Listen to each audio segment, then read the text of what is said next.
so to speak, with his language, because it is deeper than the one from Anambra. The Anambra person I can understand easily. We have almost a similar structure. And that's where you talked about my book.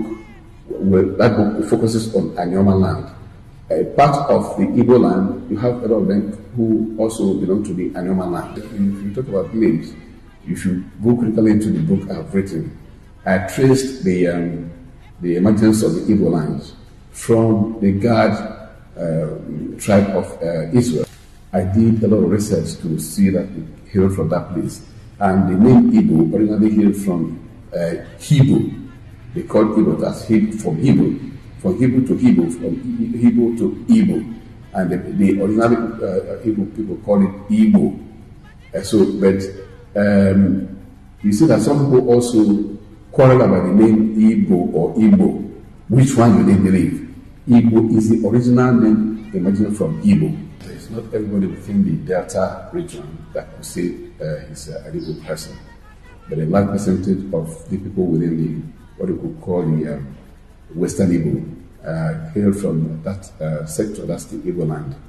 There are people who hail from other places, Igala, Edo, and so on and so forth. But a large percentage hail from Igbo, even though some people want to get towards Edo and other places. Unfortunately, there's not enough time, but I will go briefly to where I use that phrase. Prince Oromia came to invade Igodomigodo in 12th century AD. During the invasion, they didn't succeed. He deliberately defiled, raped, and pregnated our daughter, Princess Eyimide, which gave birth to the first Oba of Benin. So the whole of Obaeweka dynasty, they are illegitimate, they are illicit, they are burnt children. They are not supposed to. The Oba of Benin is the son of our daughter. The word Bini just began just recently, of which Ikwere is far older, of which all of us within these areas are far older. So for you to mention, say you're from, who gave the word Bini? Bini is a word invasion. Bini simply means Elebunu, land of vexation, and it just was given recently. It's just less than 500 years when Ramio came and invaded it. So as at what time did you come and became a Bini person? Show is bridging up already, giving what the Ugani of Okpanam Kingdom, His Royal Majesty, the Igbo also of Ibuso, and he's saying it very clearly that Okpanam are Igbo people, and that's where Nzeogwu actually came from. And we are seeing the Banki people too, and that most of these things were as a result of distorted history, given the fact that every race might have settled in one location or the other before advancement. How would you make what's your regard on that, considering the fact that you are an Igodomigodo man and of course Bini man? Well, first and foremost, the current Oba of Benin, with all due respect, Oba Tokwe is the one that is causing this issue. As of today, we were once living as one big family, and they respected the traditional ruler of the Oba of Benin. The Oba of Benin actually is a unifier, but the present Oba of Benin is not a unifier. It's already a political Oba, which has caused a lot of problem in Edo State. I stand to be corrected. Oba Seki, which was the former governor, they had an issue which I can't really go into detail, and the governor then has to withdraw a lot of things that the Oba of Benin is doing. So when the person PDP put down did not win the election, and it was Mokwabolo that won the election, the Oba now take revenge to begin to remove those people that were supporters, Onige, that were supporters of Obaseki and Co. The Oba Benin removed every one of them and institute a lot of people. And as a result of that, Igbanke people were affected. And that is where Igbanke people came up with an history that they did not belong to Edo dynasty, that they belong to the Deltas, which are the Igbo speaking people. And as a result of that, they did a protest, and the protest, they went to Mobile Bini, they presented their listing that we do not want to do with you people, because doing with you people, you are setting us back. They came up with that. It was Ogbemudia, the former governor of Edo State, that because he was the former governor, so that was why they were able to put Igbanke in Edo State.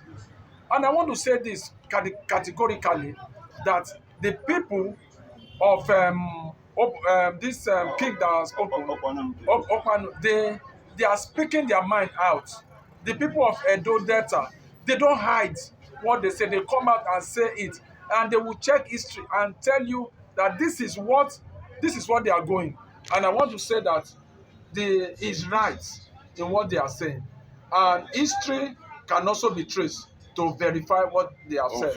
Right from creation, and that's why a lot of people are saying that the real Jews are Igbos, because of what civilization has brought us. Igbo in Igbo land is the only place you have in the entire African countries and people with black Africa with black color. Igbo land is the only place you see a significance of civilization of the ancient Egyptians, who are blacks according to what the history has it as at that time. We know actually what transpired. We know that there was actual migration of the Igbo people, and in different points in time in their migration in the movement, they settled in different locations, in different places, and that has spread to what we are talking about today, that they finally find a place in a place called Nri, the Nri kingdom. We are talking about the Nri kingdom that is one of the ancient kingdom that oversees the Bini empire, so many empires. So, but nobody talks about the Bini kingdom, the kingdom. But in truth and all honesty, we know at a point where the Germans and the Spanish and the British government were able to subdue, and be able to kill some of these truths. And that was what people are talking about. And it's very clear, how they named the first kingdom on earth, Biafra. Biafra is not an Igbo name. Biafra is as a result of, a certain identity, given to a particular people, a particular kingdom, which is being referred as the first kingdom on earth. It was not the Igbo man that named Biafra, but Biafra has a divine connection, DNA with the black people. And that was why when you look at it, at the same point of Biafra, and there are people who believe that yes, this is where it ends at the end of the day. Forget whether they call it Bayelsa or whether they call it whatever and all that. Now we are hearing it very clearly from the horse's mouth. Even before the era of Ogiso, the era of Oba, there was the kingdom. And the Oni of Ife has said it very clearly that it was the Igbo people that founded Ile-Ife.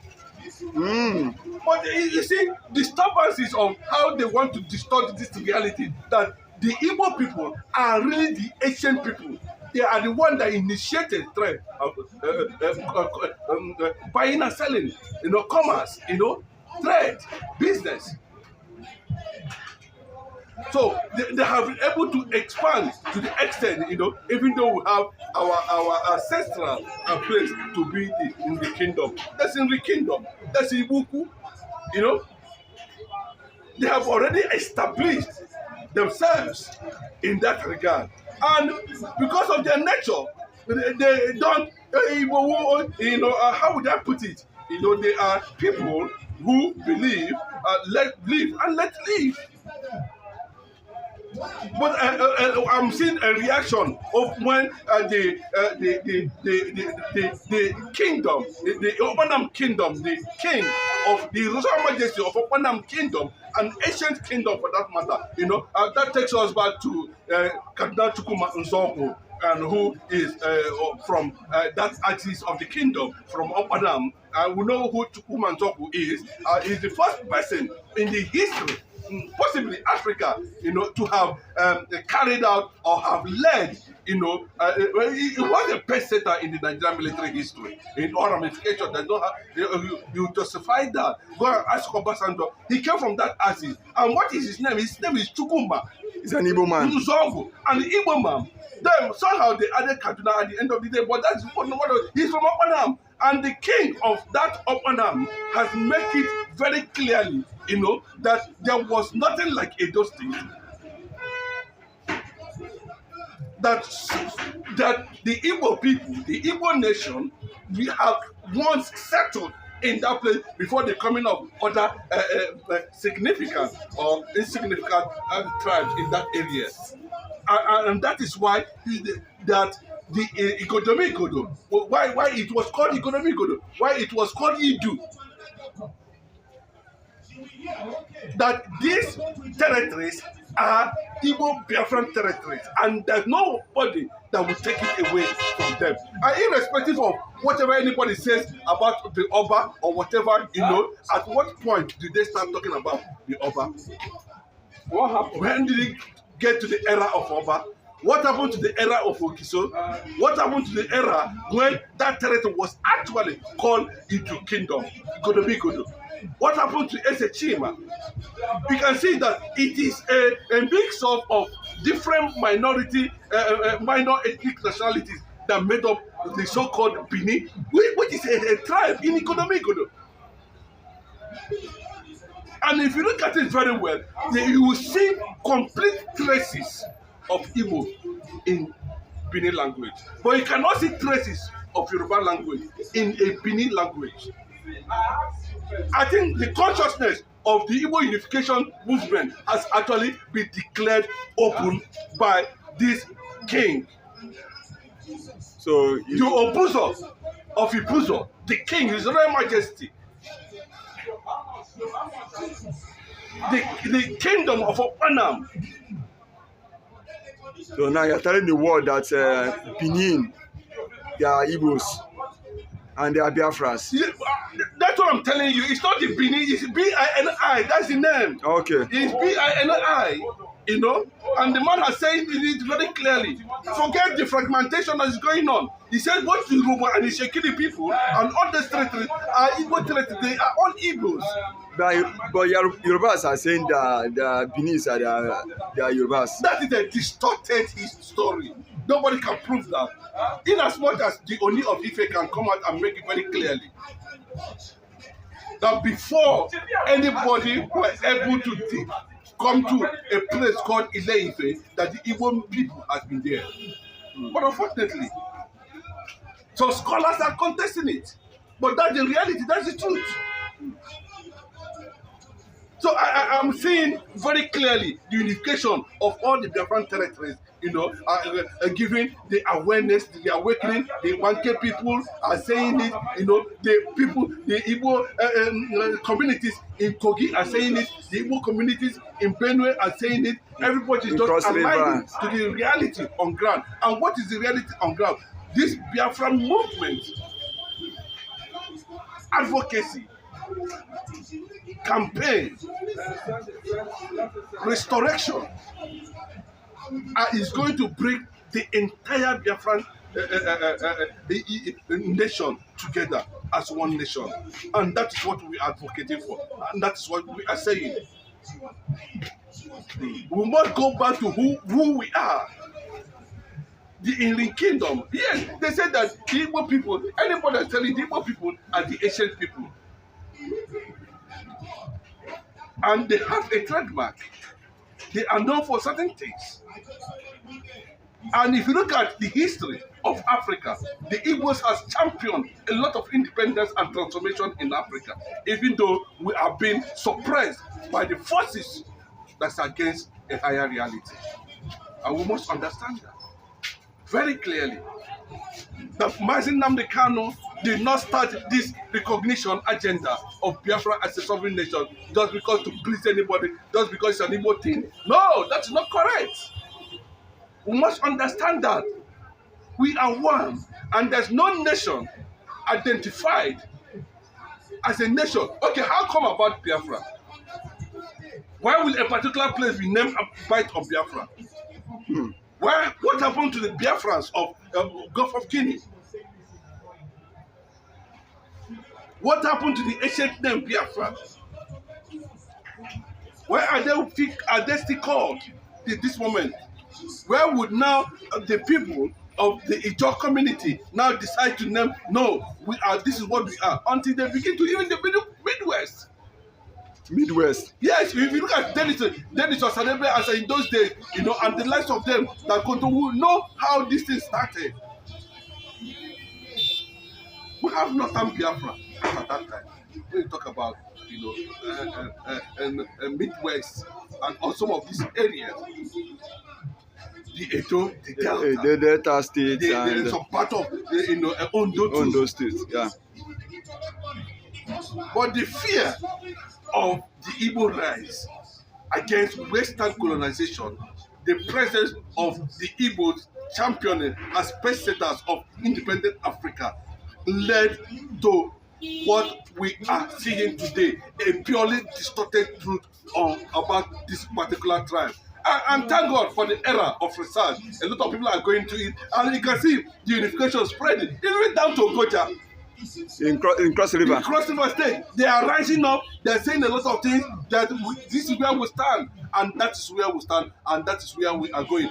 I want to celebrate this Ugani of Okpanam, His Royal Majesty, for coming and making it very clearly that yes, Nzeogwu is from that territory, and I can tell you that we are all Biafrans and we are all Igbos.